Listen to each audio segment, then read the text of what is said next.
오늘 우리가 파헤쳐볼 이야기는요, 현재 대한민국에서 벌어지고 있는 진짜 극명하고도 흥미로운 두 세계의 충돌에 대한 해설입니다. 한쪽에서는 마찰 하나 없이 엄청난 속도로 질주하는 산업용 AI가 있고, 다른 한쪽에서는 끝없이 부딪히고 삐걱거리는 정치판이 팽팽하게 맞서고 있죠. 이 두 현실이 대체 얼마나 다르게 굴러가고 있는지 그 심층적인 분석을 지금 바로 시작하겠습니다. 자, 오늘 함께 살펴볼 핵심 흐름을 빠르게 짚어볼까요? AI와 제조혁명을 시작으로 국회의장 선거 전, 지방선거 여론조사 흐름, 정치적 책임감 논란, 멈춰선 검찰개혁, 그리고 한국 민주주의의 역사적 뿌리까지 이 극명한 온도 차이를 순서대로 쭉 따라가 보겠습니다. 첫 번째 파트입니다. AI와 제조혁명, 그리고 그 바탕에 있는 자동화와 반도체 투자의 폭발적인 증가 현상을 먼저 확인해보죠. 1351억 달러, 정말 입이 떡 벌어지는 액수죠. 국제반도체 장비재료협회, 즉 셈이 최신 자료를 보면요. 2025년 글로벌 반도체 장비 매출이 무려 1351억 달러로 사상 최대치를 찍었습니다. 이게 다 폭발적인 AI 수요 때문이거든요. 특히 2026년에는 AI 데이터 센터용 칩 같은 전공정 300mm 팹 장비 투자에만 1,330억 달러가 몰릴 거라고 해요. 어마어마한 자본이 단 1의 오차도 없이 극강의 효율을 향해 쏟아지고 있는 겁니다. 자, 그럼 이게 현장에서 어떻게 적용되는지 연결해 볼까요? 이 막대한 투자가 공장 바닥의 풍경을 완전히 뒤집어 놓고 있습니다. 바로 피지컬 AI의 진화인데요. 즉각적으로 움직임을 통제하는 시스템 1과 복잡하게 생각하고 계획을 짜는 시스템 2가 하나로 합쳐진 겁니다. 그러니까 단순히 입력된 동작만 무한 반복하는 기계가 아니라 진짜 스스로 생각하면서 움직이는 지능이 제조업 한가운데 떡하니 이식된 거죠. 이런 자율적인 혁신의 중심에는 이른바 에이전트 AI가 있습니다. 포스코 DX 사례를 보면 진짜 놀라운데요. 회계 같은 사무실 업무를 AI 직원한테 맡겼더니 업무 시간이 무려 80%나 줄었다고 합니다. 대단하죠?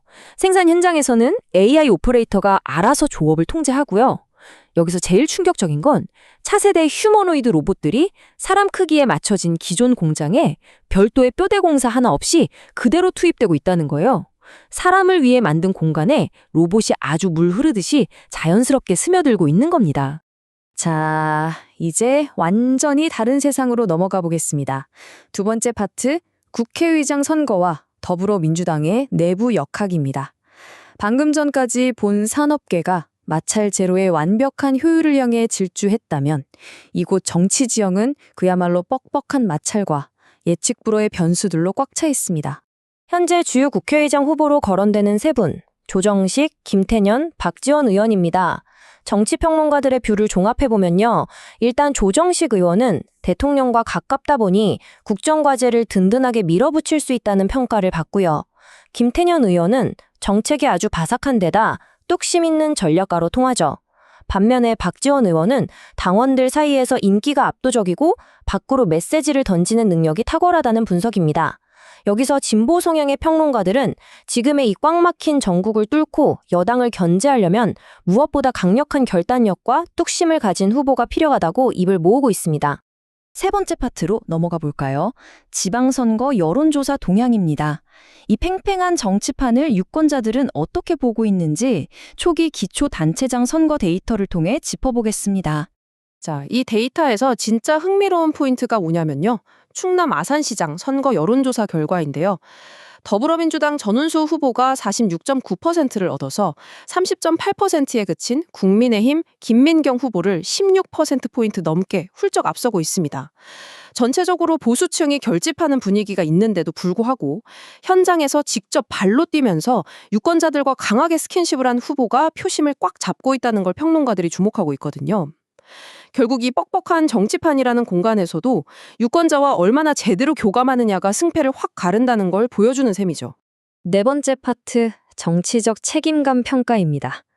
지금 미디어와 대중의 입에 가장 많이 오르내리는 뜨거운 논란들을 한번 들여다보겠습니다. 최근에 터진 논란 하나를 볼까요? 유세장에서 기자가 넘어지는 꽤 소란스러운 일이 있었는데 이때 국민의힘 한동훈 후보 캠프에서 내놓은 공식 해명이 이랬습니다. 후보가 기자가 넘어지는 걸 아예 인지하지 못했고 이건 영상으로도 다 확인된다고요. 자, 이걸 두고 진보 진영이나 여러 평론가들의 맹비난이 쏟아졌습니다.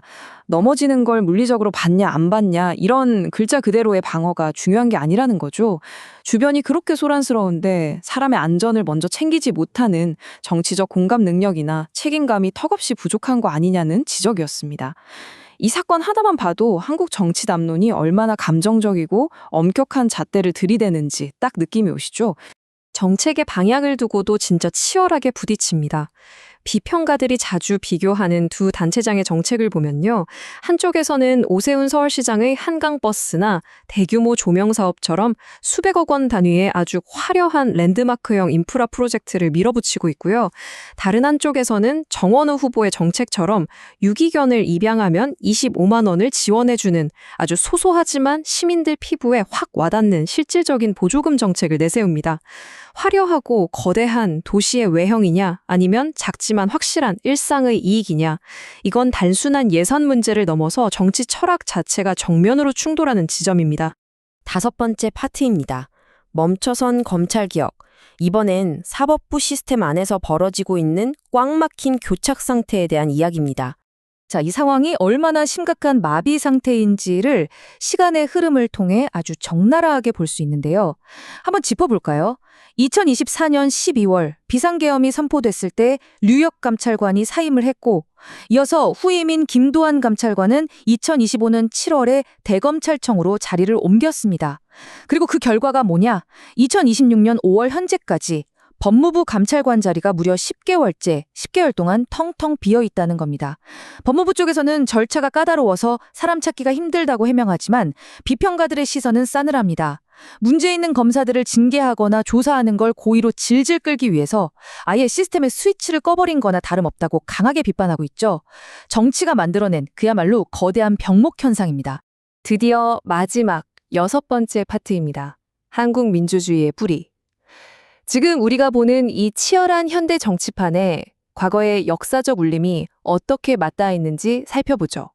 이 대통령의 발언을 눈여겨보시면요. 동학농민혁명은 한국 민주주의의 위대한 첫 발걸음이라고 콕 집어 강조했습니다.